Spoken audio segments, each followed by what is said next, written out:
Hello and welcome to episode 4 of Les Oderants. Joining me as always this week I have the wonderful Ben. Hello. And James. Hello. Oh, I had to drag it out of you this week, didn't we, James? Well, you didn't call me wonderful, did you? So, you know. The wonderful James. Well, you don't have to do it now. Do you know what I mean? It's ruined now, isn't it? And yeah. Well, let's get into it then. Okay, so wonderful Ben. Wonderful Ben. Oh, Ben, you're so wonderful. Ben is wonderful. I'm not questioning that. Okay, Ben, tell me, what perfume have you been wearing this week? Well, this week, at risk of being dubbed a shill immediately, I've been wearing this load of Zaharoff samples this Bloody week. shill. I know. Stone him. But precisely for this reason, really, because I hadn't ever really smelt them, and everyone that reviews them really well, and then instantly the accusation is, George Zaharoff, you're just shilling for George or whatever. So I thought I wanted to try them for myself, basically. So I got hold of the samples, and what was the verdict? They're all right, to be honest. Like, I thought they all had like a slightly 90s commercial Fougere kind of vibe to them, with that kind of like dihydromercenol kind of top, which, if you're unaware of that, like, if you know Dracar Noir, things like that, like basically that very masculine, fresh shower gel kind of scent, like that. So they all had like a top that was kind of buried in that, I thought, which wasn't my cup of tea, to be honest. That's not my thing. So I found that they were all probably all right, but not to my liking. So the ones I didn't like particularly were Pour Homme and Pour Homme Noir. And for me, I thought they were okay, but they were very commercial, masculine smelling scents that it's not my cup of tea, really. And they also didn't seem to last very well, which I thought was a bit suck. But the ones that I did like, I liked Royale and Royale X, and I thought they were actually pretty decent. And Royale particularly, I liked a lot. Overall, I don't think they're worth the hype that they get online, and I think there probably isn't a lot of shilling going on there, because they weren't that good. Definitely. But they also weren't bad. No. I agree. Ben, I mean, you're saying this, and I saw him life coach you live on on YouTube. You've had I'm pretty jealous that you've had the George Zaharoff treatment. I have. And I haven't had that yet, and I kind of want him sort of, stroking my ego and saying how great I am. Well, the funny thing is he's a really nice. He comes across as a very nice bloke, right? And so when I smelt them, I thought, well, I'll talk about these on the podcast no matter what, if I like them or I don't like them. Sure. And I have to say, like, I was relieved that I don't think any of them are terrible, because I didn't, as much as I didn't want to say they're shit. If they're shit, I would, like, 100%. So I was quite relieved that none of them. I didn't think any of them were shit. At worst, I think they just weren't my cup of tea. But if they were your cup of tea, I think you'd probably enjoy them. Well, so I am slap bang in the target market for these, because that sort of standard masculine, fresh, shaving foamy type vibe, that is absolutely smack in the middle of my wheelhouse. I'm also a sucker for a fancy bottle design, and I really like the Zaharoff bottles. I thought Signature was great. Really, really enjoyed Signature. Totally agree that the performance is not great. And that, I'm afraid, is, for me, the story of most of them. But I think a couple of points from me just on the Zaharoff stuff. Totally agree. He's a very cool guy. I really like him. I've chatted a bit with him on Instagram. Seems very, very, quite crazy, but like in a very cool utterly way. Eccentric, yeah. So I really like him. I thought Royale and Noir seemed a bit pointless to me. They did not offer enough differentiation from the original Signature to warrant, really existing. They're nice, but you don't need any more than one of the three, for sure. And then he did these collabs with a couple of YouTubers. I say a couple, there was three, I think. One with, is it Michaela Curly Fragrance, whom, frankly, I think we just move along. I've got nothing good to say about her at all. And I haven't tried her perfume. The other two were Justin something or other. Exactly. Jazz something. Pleasant, watery, very, very bland, and really not, just not a worthy fragrance. And the other one was even more forgettable. I can't even remember the guy's name. YouTube, Jude. He's just initials, isn't he? Like TG fucking something. What's it stand for? Is it Through the Looking Glass or something? I don't know what it stands for. That sounds quite cool. I don't think it is that. No, it's almost certainly not. TLTG, I think. I mean, he seems like one of these sort of fairly standard YouTube reviewers. I'm sure he's very cool. The perfume was a fat no. Actually, I didn't sample either of them. Okay. Well, I wouldn't bother. Would be my advice. Apparently so. Yeah. There's just no point. They're not good. But I often think that a bit like musicians certainly used to do. When they do collaborations, they seldom put their best material out there, because it certainly used to be the way that when they did collaborations, they'd want to hold the best stuff back for themselves. It's got to be all mine. You don't want to be remembered as the person who duetted with, Johnny so-and-so. I don't know whether that applies to perfume. I don't know if it even applies to music still, but that was just my perception. I seem to have gone off track. I want to just get back to Zaharoff and say that I have got this sample here of Signature Tobacco. Oh, yeah. Which is really, really good. Really like that. Nothing game-changing, but a really well-executed sweet tobacco fragrance. And I think I would definitely buy that at some point, just because I love the bottle. I like the guy, the brand, and that's a really good perfume. So mixed views from me. James, how do you feel about Zaharoff and the fact that he hasn't recognised just how wonderful you are yet? No, I'm sure I've probably had opportunities to speak to him, and I think there's not a negative vibe that I've ever seen coming out of the guy. And I sort of pretend to be this kind of cantankerous sort of person, but I'm really not. And I actually think that he's pretty cool. I mean, he wears more fucking Versace than Tyson Fury, doesn't he? But he's he's pretty funky kind of guy. And I'm willing to try those fragrances. I've just never had the opportunity, except for the one you sent me. Now, again, not to skim over the actual fragrance stuff and talk about the people, but I think that guy, Justin, the trumpet guy, I don't even know what his name. I think he's changed his name recently on YouTube. But that guy is just everything about him is it's like butter. His voice, his complex. He's just a beautiful man, isn't he? Don't you think? Well, he's certainly very handsome. I to be honest, I don't follow his YouTube because I don't really use YouTube. I don't. I'm an Instagram lovey. True. I mean, I don't either, but I kind of, I sort of get the kind of appeal of Justin him. Copeland, by the way. Stay Fresh Productions. There you go. Stay Fresh Productions. That's what he's called. So a lot of people that I'm like, oh, fuck YouTubers and stuff. I'm like, yeah, I quite like that guy. I think he's all right.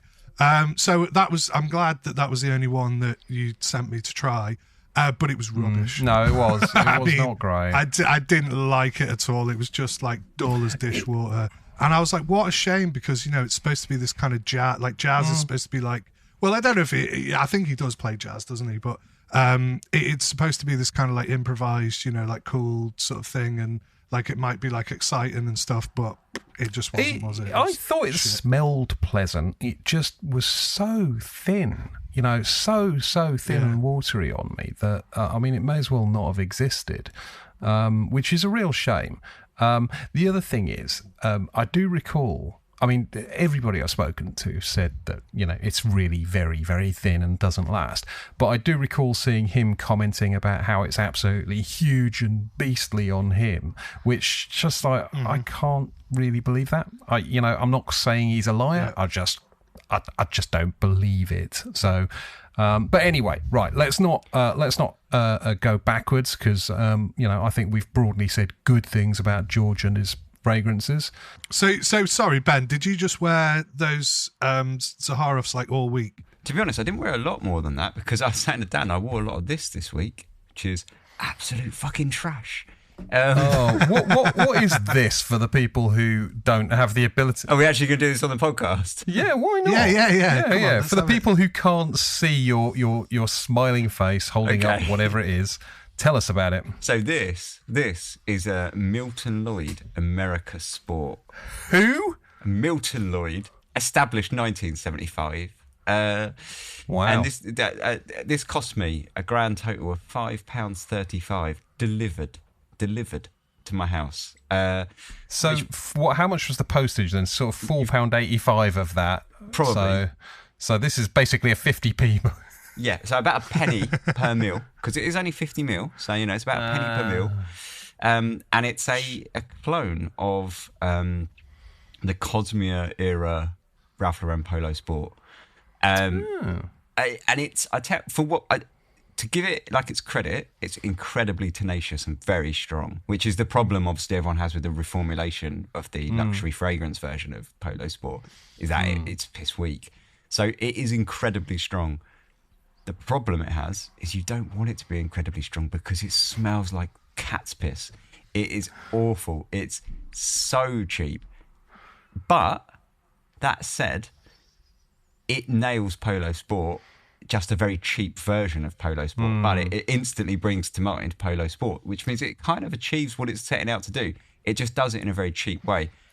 About 2 or 3 hours in, once that it's kind of calmed down a little bit and you can't smell just how cheap it actually is, it smells decent. So it lasts really long, but it smells really cheap. I'm sort of reminded of the joke, the food in this restaurant is terrible and such small portions. Exactly. It's a trade-off. It's a trade-off though, isn't it? It's quite terrible, yeah. But the fact that about 2 or 3 hours in, it smells decent. It smells bang on like Polo Sport, and it will last you all day long. Yeah, if you want Polo Sport, my advice is get Polo Sport. Well, actually, you can probably do that because it's probably not so pricey, even vintage formulation. But it's about £50 vintage, which is not, it's not bad. Well, you can get Aquaquorum for about £12, I think. And Aquaquorum is a dead ringer for vintage Polo Sport for me. Made by the same guy. Is that right? Same perfumer? Same perfumer. Wow. So he made it about a year later, I think. So. Oh, well, there you go. That's why it smells the same. Probably exactly the same thing. Yeah. So I think it's funny because we're of a similar age, I think. So I think our sort of formative years were those kind of 90s like things. And I'll be honest, I don't really remember what Polo Sport smells like, and I'm pretty good at remembering what things I haven't smelled for ages smell like, because when I do finally revisit them, I'm like, yeah, I know you need that instant sort of connection or whatever, but I think sometimes I can recall them even without that, but I couldn't. It's so hazy now. It's like I can't remember what it was really like. So I had it, and I wore it for like years. It was one of those things that everybody had, wasn't it? Yes, it's to sort of maybe like bridge into our next subject. It's 90s aquatic bastardizations of the Chypre genre, in the sense that it's it starts off with this big citric kind of shower gel blast, and then it dries down into a very musky cream, quite vanillic creamy musk. It absolutely is the definition of shower gel, kind of at the top, though. And I think it's what would pass for a blue fragrance in this day and age. Right, so it was Ben's turn to foreshadow our part 2 this week. We will, of course, be talking about what on earth is a Chypre anyway. But we'll get to that. Let's not rush it. The wonderful James, what have you been wearing this week? Accept that, James, that you're wonderful. Yeah, thanks, babe. So basically, I've been wearing Comme des Garçons Rouge, which I've probably been put off forever because I was actually in A&E 2 weeks ago on Monday, which wasn't very nice. But anyway, we won't go into that too much. And then Xenia Uomo, GOF Trumper, Spanish Leather Cologne, Givenchy Play Intense, Halston Amber Woman, Hermes Bellamy, Perfumer H Tobacco, Serge Luton's Santal Majuscule, Mubasson Homme, État Libre d'Orange, La Fin du Monde. Oh, yeah. I think we've spoken about that one before, haven't we? Yeah, we've done that one. Frederic Mal Monsieur, Amouage Silver Oud, Gossier U, and today I'm wearing this because we were talking about Chypres apparently, so I'm wearing Antaeus by Chanel. Nice. Well, a couple of observations on some of those. Antaeus was what I bought my dad for his birthday a couple of years ago, because I think I mentioned before he's always worn Kouros, and for me Antaeus was very much Chanel's response to Kouros, and I thought you might enjoy that for a change, and indeed he seemed to. A few other things jumped out at me. Xenia Uomo, I have to say, big fan generally of Xenia. I think they are super underrated as perfumes. I've got some of the Elements of Man range, which are really good. But I don't think I've actually ever tried Uomo. How is it? It's good. It's a kind of sort of violet, kind of spectre-y, spooky violet perfume for men, sort of dry and woody, very simple, but very nice. And I kind of made the point in my sort of Ironone kind of rich, violet-ish like perfumes out there for men that were, you know, I mean, some people don't really like that, but they can either go a bit sweet or very not sweet and kind of like dry, like sugar paper or something. So they kind of go with the wet woody notes, or the dry woody notes, or the sweeter Parma Violet-y side of things. So I thought it was quite interesting that now there's just not really any. I know you can still get this Uomo probably, but there doesn't seem to be any new violet sort of perfumes for men. But it's quite an obvious floral for a men's perfume for a designer, really. What was the YSL one that it was similar to? Can you remember? It was called Libre. I think it's a Homme, you know, the Homme, it's a Homme flanker. Okay. So, you know, Yves Saint Laurent Homme, or L'Homme, sorry. Right, yeah. Yeah, it's called like Libre something. Libre Cologne, there's one, and then there's another one just called Libre, maybe. So. Cool. Okay. Halston Amber Woman. Tell me about that one. It's a woman's amber perfume, kind of floral. I think it's got like a ylang type, like exotic, whatever you want to call it, sort of floral note to it. And it's very, very good. It's very strong. You've got to be very sort of at home with wearing like women's perfume, whatever you want to call that. Because it's quite feminine. Sometimes I'm like, no, that's too feminine for me. I don't want to wear it, which, you know, sort of flies in the face of what I've always said about, you know, we don't have those kind of boundaries. But I sort of do kind of personally with individual perfumes, and I think that's fine to do. But then sometimes I'll just have one that's so outrageously feminine. I know it is, but I'm just like, I don't care. I just love it. Well, you know? I have to say, and I'm sure we'll do at some point an episode on that whole gender in fragrance debate, but I guess my take on it is I do sort of see some fragrances as being quite overtly male or overtly female. The thing that I would always urge people to bear in mind is that the marketing is simply marketing. So just because it says it's masculine or feminine on the box doesn't mean that that is correct. I think there's plenty of fragrances which, you know, I would just argue are broadly branded incorrectly. I do sort of see gender, as it were, in fragrance. I definitely have the concept of feminine and masculine, although, you know, don't ask me to nail them down too hard. But, you know, I guess the concern is always, don't just read what's on the box. My issue is more with the phrase there that you've just brought up, which a certain Instagrammer kind of used as a sort of mantra. The less we say about him, the better. that it's basically I don't see gender in fragrance or something like that, which I don't agree with. I think there's nothing wrong with seeing gender in fragrance. Completely.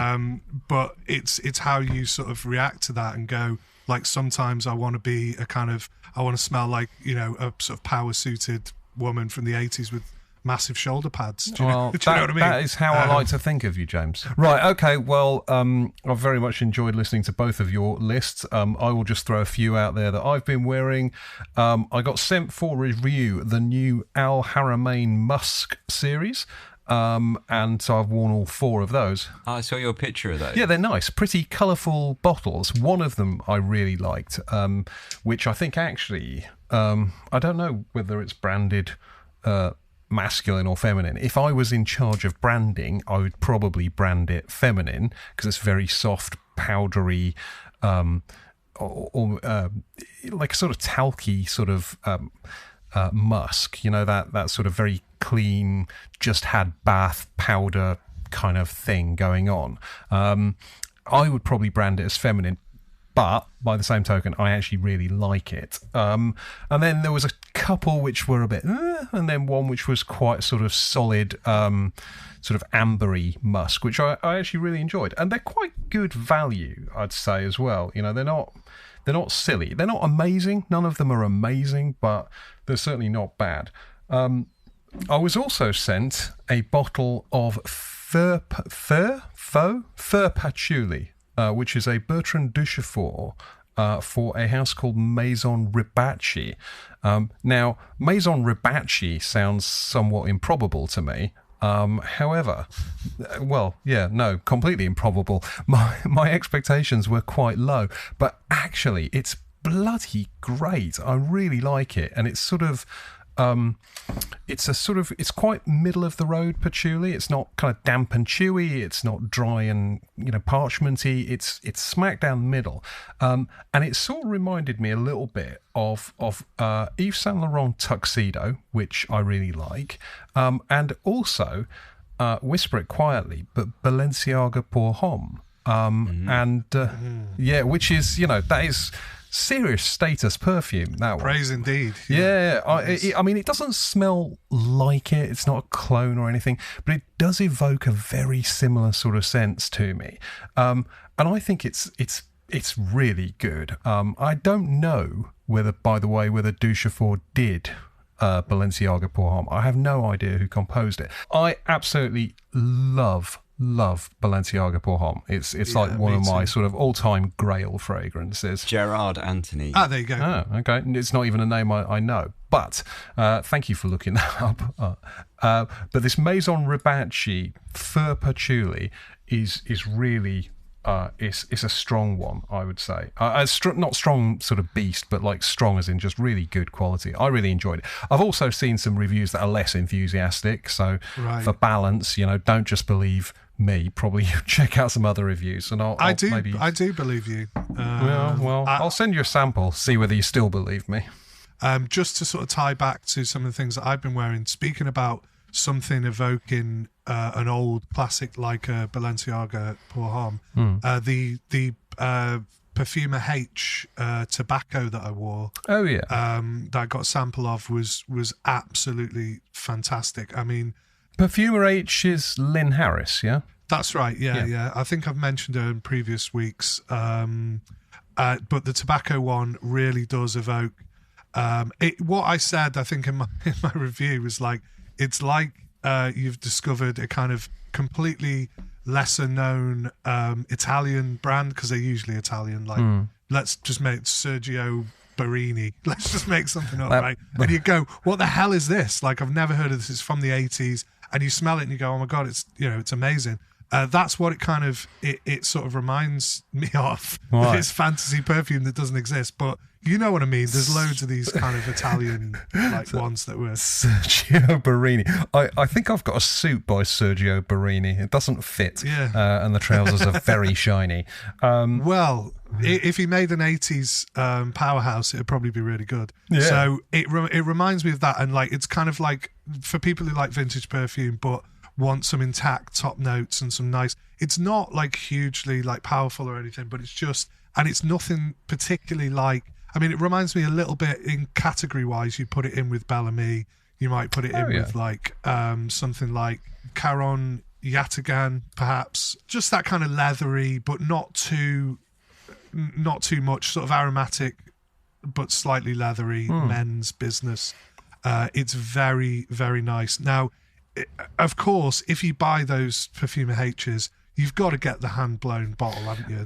I've seen them. They look great. And the thing about Lynn Harris as well is she seems to have a kind of almost kind of cult-like status. You know, the people who are into Lynn Harris.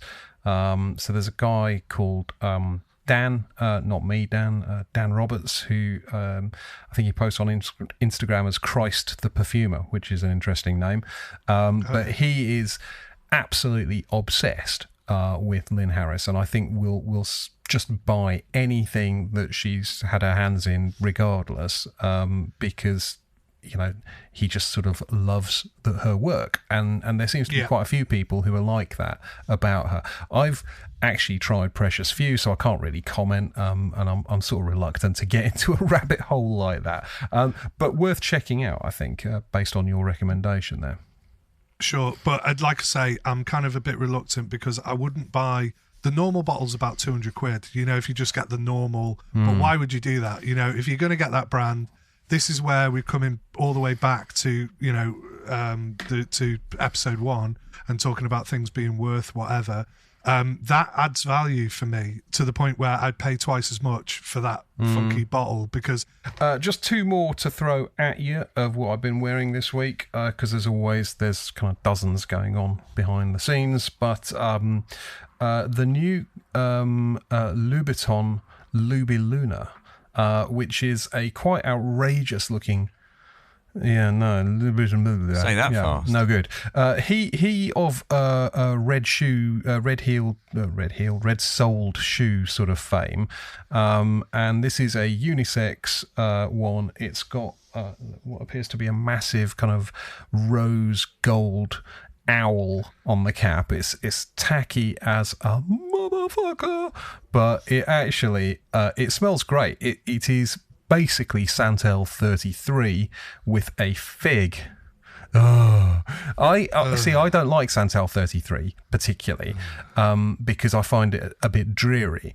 But with the fig note that is done here, it seems to really elevate the whole composition. I actually really like it. I have to say, I'm a big fan of a good fig note, like a well done fig.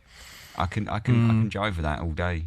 I've got a good fig perfume that I've made, and I don't usually toot my own horn like that, but I feel as though it's all right. Do you know what I mean? It's not anywhere near like finished, and I'm a bit of one of those that maybe it never will be, but it's all right. Like the Sagrada Familia in Spain, it's just never quite finished. Yeah, exactly. What's the Guns N' Roses album? Democracy in China that took like 400 years to complete. That is your fig perfume. Send it to Ben and I. We will tell you if it's good. We will be honest, as you know. Cool. Okay. All right. So one more I want to just throw out there because I've had a slightly up and down relationship with this one. I still can't decide whether I love it, don't particularly care for it, or am sort of ambivalent. And it is Hayari, Only for Him. So Hayari is a sort of French fashion house that specialise in wedding dresses, I think. And Only for Him is actually a Cecile Zarokian. Apologies to Cecile if I've just butchered your surname. But it's a Cecile Zarokian sort of amber, woody, cedary oak moss thing. It's very traditionally masculine, no citrus or anything at the top, just pure. I really like it. I think. Still haven't made my mind up. Maybe I hate it. I don't know. Anyway, I wore it and I really enjoyed it while I wore it. So in terms of the news then, I'm excited to learn that there is a new Terre de Hermes flanker called Terre Givre. Again, my amazing French. I looked it up earlier and apparently it means frozen. So pretty sure that's going to be good because although I don't know the notes, what I do know is that there's not been a poor flanker yet to Terre de Hermes. And Terre de Hermes itself is an absolute classic fragrance. You're right there in that, and I'm glad you agree with that there hasn't been a bad Terre de Hermes flanker because there hasn't really been that many, has there? No. There was the intense vetiver. Oh, sorry, go on. Well, there was the intense vetiver, the eau fraiche, as you just said. Actually, I should say that I stole that line from you anyway, because you said that on our WhatsApp earlier this week. You said something like, there's not been a bad flanker yet. And I thought, you know what, he's right. But as I got in there first, it's my line now. Okay, sorry, just to, claw that one back. No, but you're right. You're totally right about that. It's a very good point, well made. And I think if only I'd thought of it. I know. But this is the thing. So the eau fraiche is really good. I mean, I think it's discontinued because it's not on the Hermes website because I checked that out. Yeah, so I've got a little bottle of it, but I think they only do like the 200ml in like discounters and stuff, and it's still reasonably expensive for what it is, but it's very nice. The other flanker that came out is kind of like, yeah, it's all right. I mean, it's not great, but the facts are that they haven't sort of really hammered it with loads of flankers and ruined it by having loads of shit ones or like a blue, Terre de Bleu or something. They haven't bothered doing any of that, so good for Hermes. Terre de Bleu. And this would be good. I'm sure it will be. I'm expecting frozen. Maybe it'll have those kind of, like a cooler vibe. Maybe might be a bit sort of minty or I don't know, grapefruit. What actually are the notes for it, Dan? Yeah. So I've taken the trouble of looking them up, and the top note is citron, heart of juniper berries and Sichuan pepper, and then a base of wood and mineral notes, which seems like a sort of reasonably pared down list. But I think the addition of juniper berries and Sichuan pepper to the Terre de Hermes can probably only be a good thing. And it is still by Christine Nargel. And she did the intense vetiver flanker as well, and is now the sort of in-house perfumer at Hermes. So yeah, I'm pretty excited about this. I think that should be a good one. Fingers crossed they don't ruin the Terre de Hermes line. I am very excited about it because I like Terre de Hermes. I've got a very special place in my heart for. I got it when it first came out, and it's pretty much what sent me down the niche rabbit hole. With I realised that I liked vetiver from that fragrance, and that's what kind of set me on looking for vetiver fragrances. So I'm really excited about it. I have to say, I have some reservations because Christina Nargel's fragrances that she's made in the past that have those mineral notes I haven't particularly liked, and I think she's got a bit of a tendency for making these quite like salty, sharp, glassy like mineral notes that don't sit well with me. Where it was really apparent, I think, was in the Jardin line. She did the very last of the Jardin lines, so the Un Jardin sur la Lagune. That's it, Un Jardin sur la Lagune she did, and it's really apparent in that, and it's not a pleasant fragrance at all. Same in H24, actually. I think I'm now talking myself into being a little bit concerned about this release. Yeah, it's going to be terrible. Oh, God. I'm not excited. This can only be bad. Well, we have to keep with tradition because so far we've pretty much come away from every release saying we're not excited or The problem is that she's had a hard act to follow in the fact that Elena had some like amazing, like the transparency of his fragrances is so like it's so signature of his. And don't get me wrong, there's still stuff that he's done that it's like meh, it's kind of whatever. But she has made some really sort of bad stuff for Hermes. And funnily enough, I just did a Bellamy review. I'm a few weeks behind with my reviews on Instagram, but I did one saying that I basically love everything from Hermes, pretty much. They're really solid, really good. You pretty much know where you stand. I love Terre Hermes, and I love like most, equipage and all the whole everything, right? Except for some of the recent ones that she's done. And again, I don't mean to sort of demonize her because I know she's got very good perfumes in there. But has she really stamped her authority onto that job of being the in-house perfumer? And it's a hard act to follow, like I say, but she's always capable. Now, if we're talking H24 and concerns about it being in that vein or having to, maybe it might be, but that would be too much of a departure from Terre Hermes, and I don't think to date they haven't done it. So let's fingers crossed they won't. No, I sort of agree, and I remain excited for this, but I do, I suppose, worry a little bit. And just for anyone who perhaps isn't quite as on it as James, when James talks about Elena, he's talking about Jean-Claude Elena, who was the in-house perfumer at Hermes before Christine Nagel. I would agree, it's a tough act to follow. I would say it's one of the toughest in perfumery. For me, like Hermes and his era, Hermes is probably the best, designer perfumes that I could even think. Like, it's the strongest designer house that I can think of.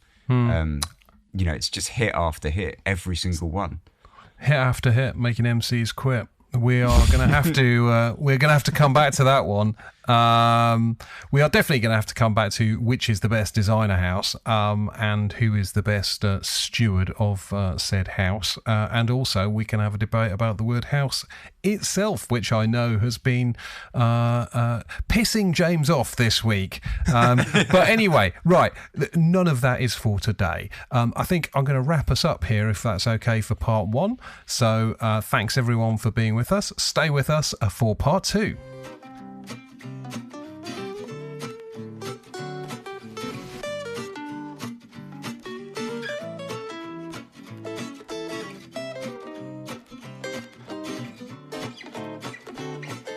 Welcome back to part two of Les Oderants. Thanks for sticking with us. So this episode, we are going to be talking about Chypres. I actually did not know exactly how a Chypre was defined. I sort of have a vague sense of Chypre because I own quite a few perfumes that I know are Chypres. So I've got a sort of vague sense of it, but I never stopped and sort of looked up, well, what exactly does this mean? And I thought it would be a good conversation to have. And I just brought up here the Perfume Society, a very useful page. But first of all, first thing to know is that it's from the French for cypress, not the cypress tree, but the actual place, Cyprus. Or Cypress Hill. Cypress Hill, yeah, no, different, yeah. Cypress tree and Cypress Hill, same. Different kind of green. Mm-hmm. Yeah. Yeah, stoner hip hop. And Cyprus, the place, is what gives the Chypre its name. The Chypres are generally warm and dry and tend to be built around a woody, mossy accord, and they tend to have a few things which are standard. So bergamot, oak moss, patchouli, and labdanum. So labdanum is from the cistus plant or rock rose. Side note, I had a perfume by Clive Christian a while back called Rock Rose, and I remember thinking, this doesn't smell like rose at all. And I looked it up, and lo and behold, Rock Rose, nothing to do with rose. So it was correctly named, and I'd failed to understand the naming. So Rock Rose, fuck all to do with rose. Anyway, yeah, so bergamot, oak moss, patchouli, and labdanum. And then they tend to sort of throw it off in various directions, either floral or more woody. That is basically it. For me, oak moss has always been the thing that seems to characterise Chypres mostly. But then, oak moss is present in all sorts of other things. So how do we separate this? James, Chypres. Do you have some Chypres or things you know to be Chypres? And what do you make of that definition?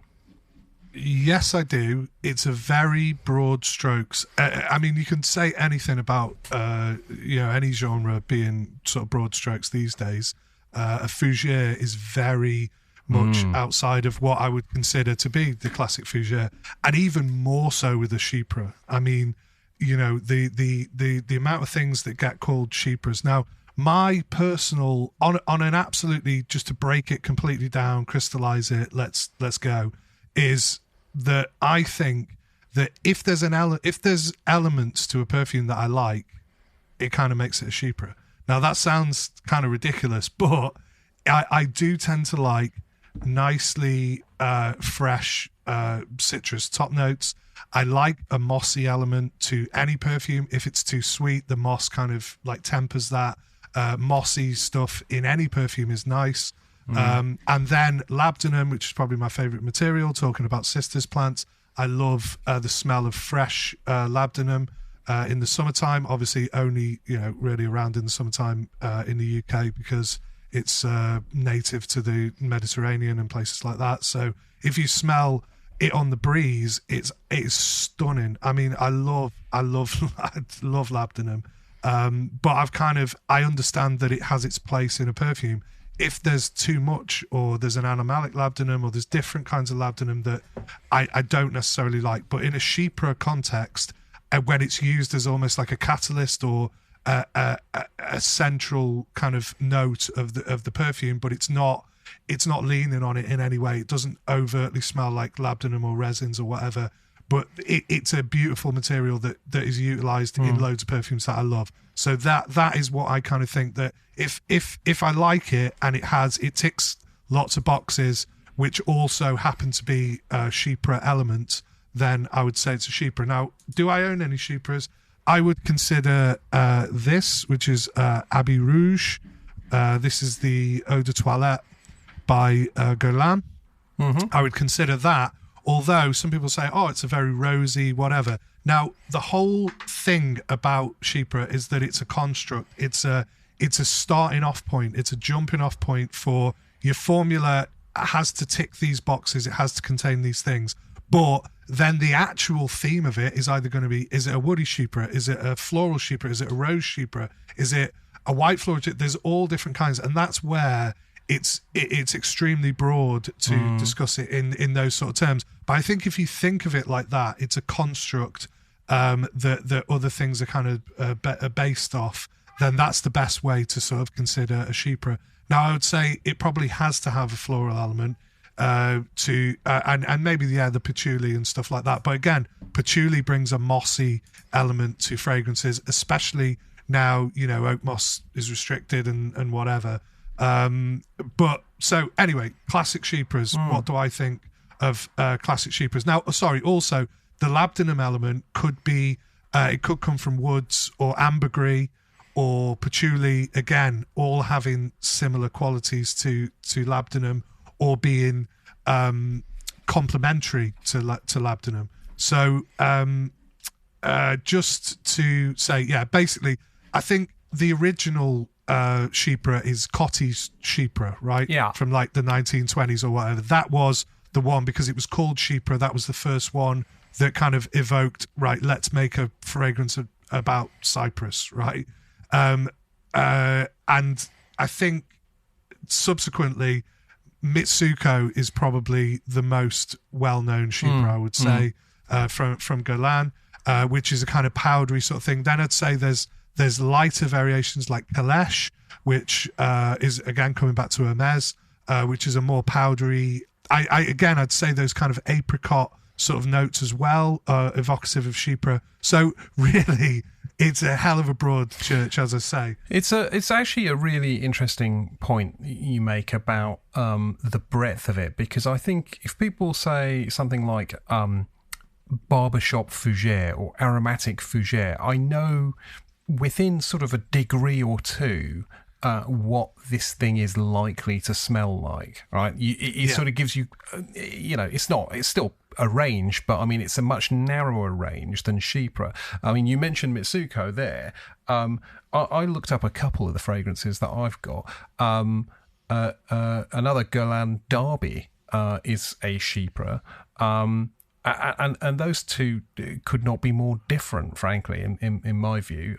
Derby for me is much more about leather, but then I've got one by a brand called Les Indemodables called Chypre Azural, which basically just smells of oranges. I mean, it's such an incredibly wide genre, as you say. It's sort of like saying, "Oh, look, you've got the same perfume." Oh, is that? It's no, the rose one. It's the rose one. That's the rose. Yeah. I would say that's a Chypre as well. Yeah. I'm sure I can believe it entirely. But it's a bit like saying a fragrance is a Chypre seems to me a bit like describing a thing with four wheels as a car. It's like it's just a sort of high level label that you apply to it. A Fiat Cinquecento and a Rolls Royce are both cars. They could not be more different as cars, but yet they're still both cars. And in the same way that Chypre seems to have this incredible breadth of definition. Ben, in terms of Chypres, what do you own? I mean, like James was saying there, I think at risk of being pedantic as well, the Coty one was like 1917, which is incredibly early, and Mitsuko was the 20s. And I think interestingly, like within 10 years there, they've already introduced like fruity Chypres, right? Like so instantly they're introducing an entire subgenre within like 10 years of it being a thing. Well, I've never tried the Coty Chypre, to be honest. Nor have I. And when you suggested I buy it and send you a decan, I was like, all right, quick, Dan, to eBay. Let's have a look. Oh, fuck, quick, Dan, close eBay. You're not doing that. For me, Chypre is... first and foremost, I think of something very classical smelling and usually quite floral. And I would say the two Chypres that I really own that I would sort of categorize, like without a doubt, without kind of thinking too much deeply on it, as Chypres are Bogue Mai. So Bogue Perfumery, perfume called Mai, which is a very like tuberose sort of floral, but definitely classical Chypre in its construction. And the other one would be Chypre du Nord by Bortnikov, which again is very classical in its construction. I tried the Bortnikov one, not my cup of tea, I'm afraid. Oh, really? I would have thought you would be into that, actually.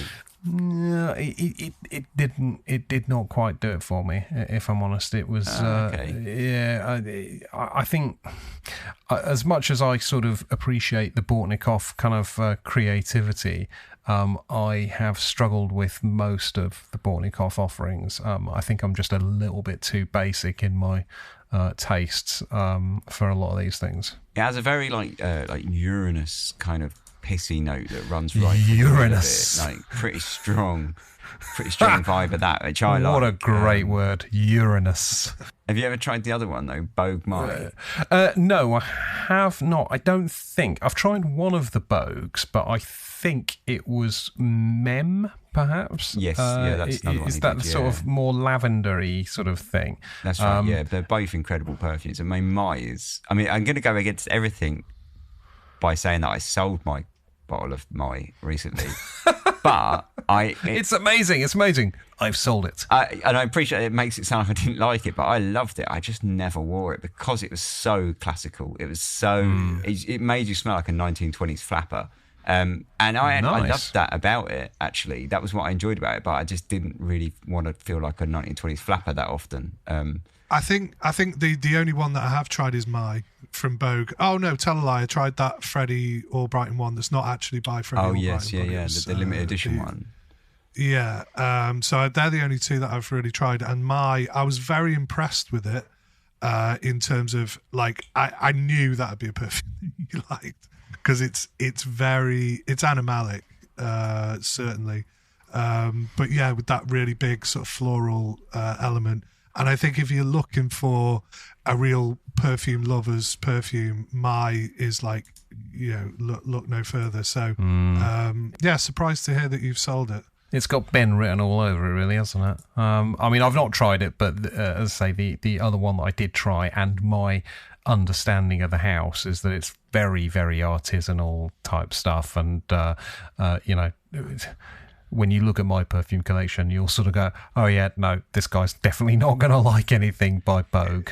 He has a very eccentric, like complex, heavy style, that guy. Yeah. They're to me, they're the two that sort of that's my kind of imagination of a Chypre. Like when I think Chypre, I don't necessarily think a lot of like the more modern Chypres, like sort of Noir de Noir and things like that. Like I don't really consider that a Chypre. I think my mind instantly goes towards Vogue My, like that kind of thing, that very like vintage Ouderhillic kind of huge floral opening with a very mossy base, usually a bit animalic, like that. That's just what my mind goes to. But like I say, like we've all kind of pointed out now, is like the genre is hugely wide, and it's essentially an umbrella term for all sorts. Because like Mitsoko came out with the kind of fruity version, and then you had like woody version, and as the years go by, I'm sure we'll come to it, and I've sort of mentioned it with the polo sport earlier, the 90s bastardization of like the aquatics that but absolutely bear no resemblance to anything that came before it. But if you look at the construction, they are typically a traditional, they're constructed traditionally like a Chypre. So on that, sorry to cut across you there, James, but just on that, I did the Scent Geeks podcast a while back, and we talked about Chypres, and you can't boo the competition. They don't even. Oh yeah, they're dead now, aren't they? They don't even make that podcast anymore. I enjoyed it. They're good boys. Anyway, we talked about Chypres briefly on one of the episodes, and Chris, I think, pointed out that CK1 was a Chypre. And I was thinking, what the fuck? I cannot connect CK1 to Mitsuko in any way. There is no lineage that connects those two things that I can see. What is it that I'm missing there? So precisely, they're completely different perfumes, but if you look at the traditional construction, it's citrus on the top, and it's musky in the base, and in between there's white florals.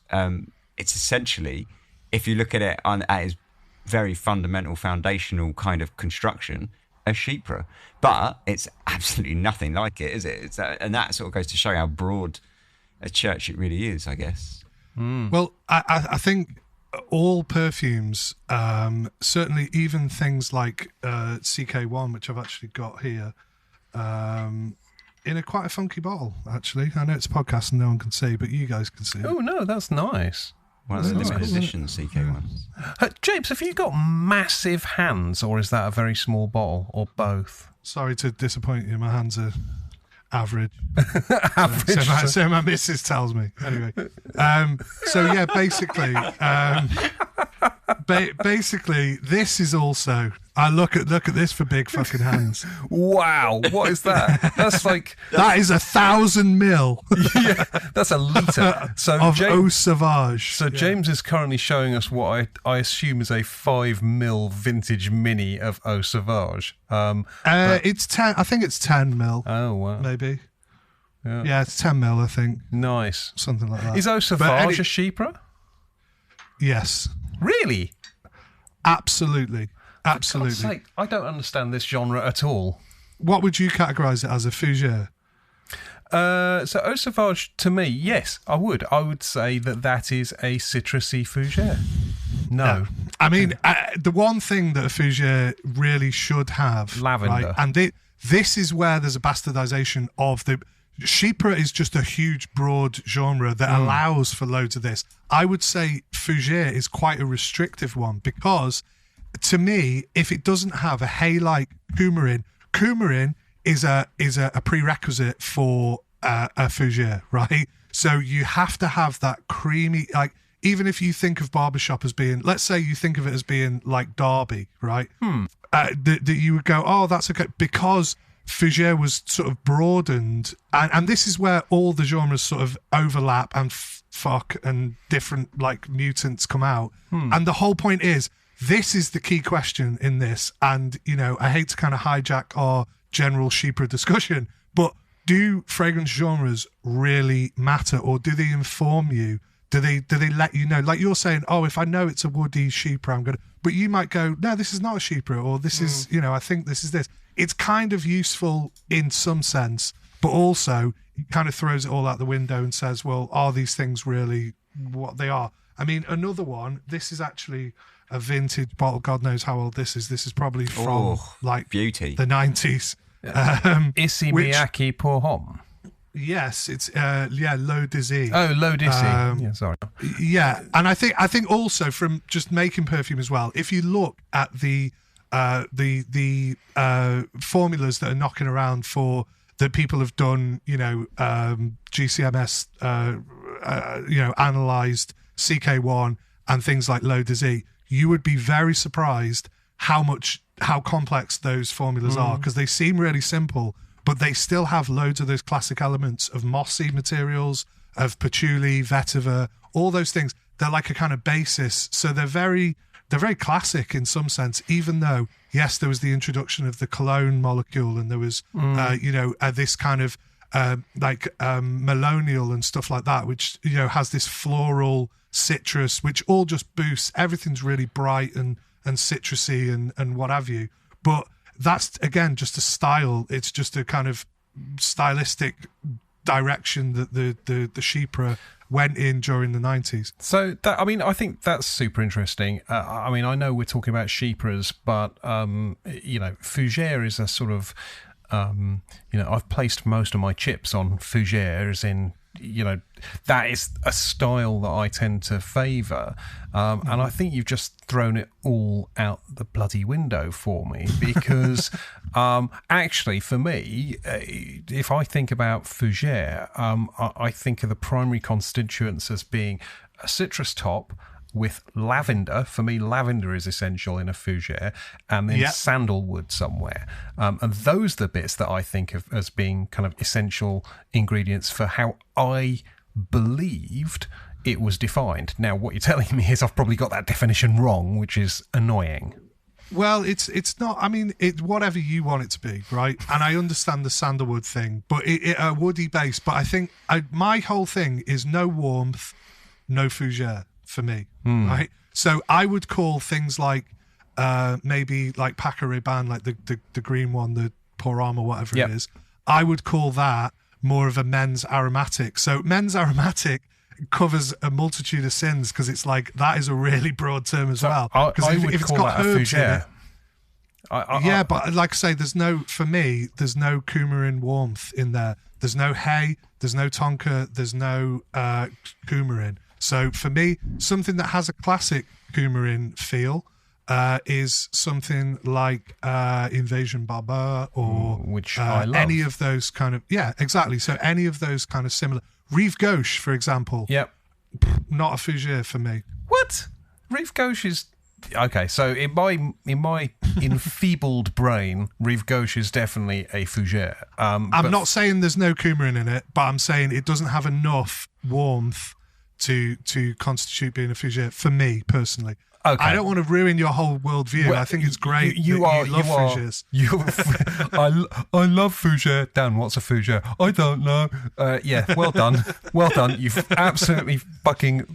Honestly, mate, I've been doing this for like years and years, and you've just ruined everything. Thanks for that.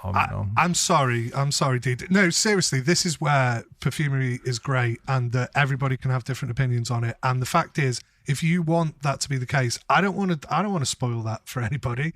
I think a really good point there, though, is how, like, the genres are like so mashed up these days. Because again, another one that I mentioned a bit earlier, that I'll just put it to you guys. Would you say this is a Chypre? Noir de Noir by Tom Ford. Definitely a Chypre. Chypre is not the first label I'd reach for. I mean, you could tell me it's a Chypre and I will, willingly go along.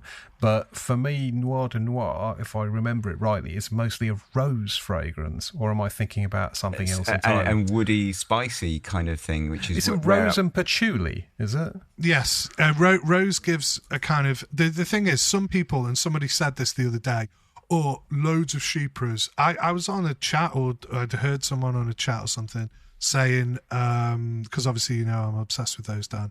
Obviously. I heard somebody say on somewhere that, most Chypres have rose in, which is not true, because like we've said, the only prerequisites are the ones that you've mentioned. However, lots of... There could be another subgenre of rose Chypres, hence the Les Indémodables that I mentioned, which was the Rose Jamal. If it has that juxtaposition of the rose against the patchouli, which again, patchouli gives a mossy effect sometimes, and especially in that context, that I think there are a lot of rose perfumes that could be characterized as Chypre, but that's not the same thing as every Chypre has to have rose in.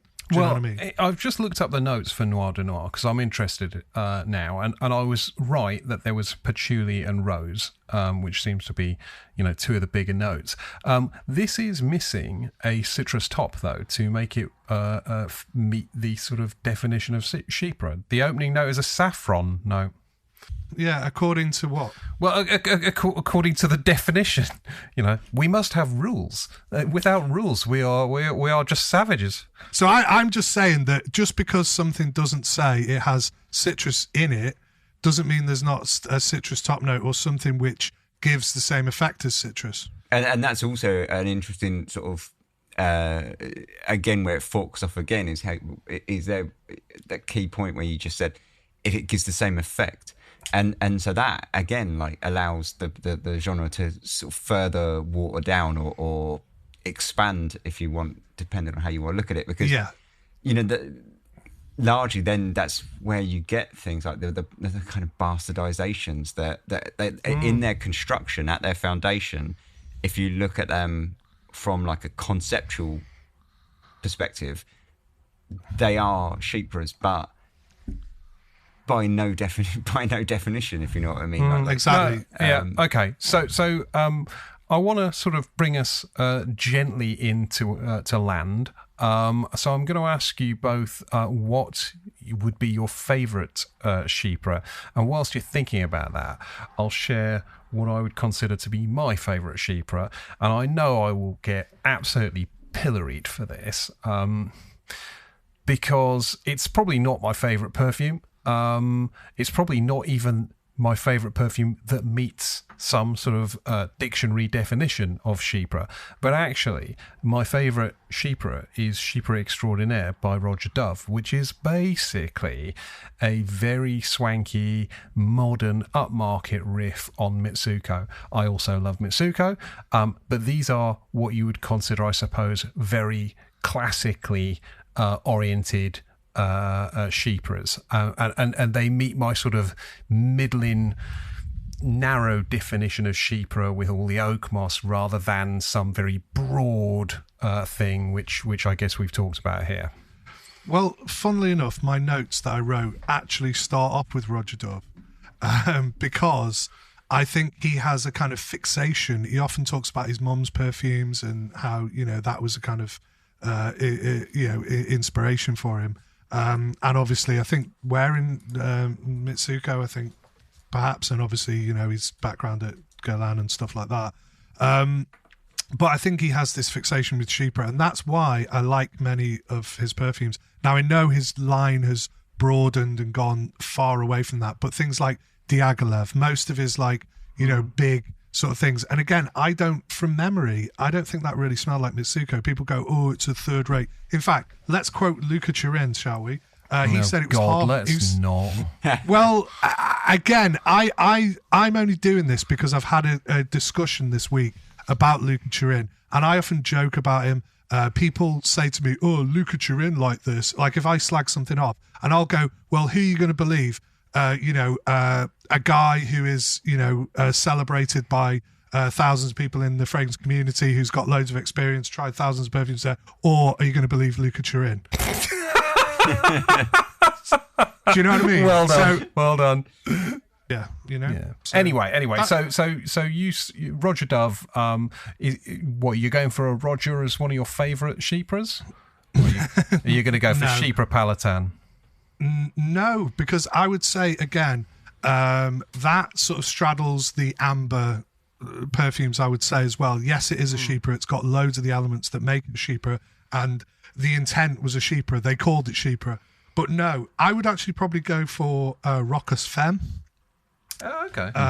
And so I've got a vintage bottle of that somewhere, which is an amazing perfume. There's loads. There's like what's the other one?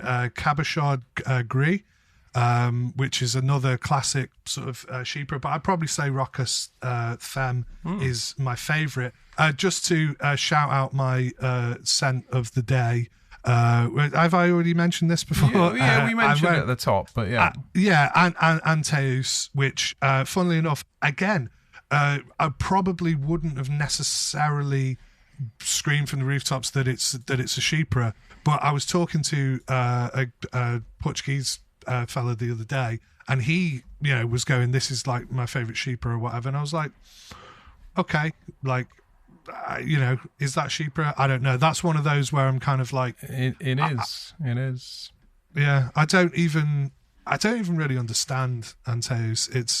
It used to have this like protruding, like herbal, weird, like wormwood note or something that used to kind of, I don't know. Like I like most of it. Like I like the kind of castoreum, like leathery sort of feel, but now, like wearing it, I've got a modern bottle and it just doesn't bother me anymore. So I don't know what I was thinking. I think Antaeus has been toned down over the years, much like Kouros, I think, to make it more definitely more sort of socially acceptable, palatable. That's the word. Okay, so brilliant. That's some good shouts from yourself, James. Ben, Chypres, what are you going for?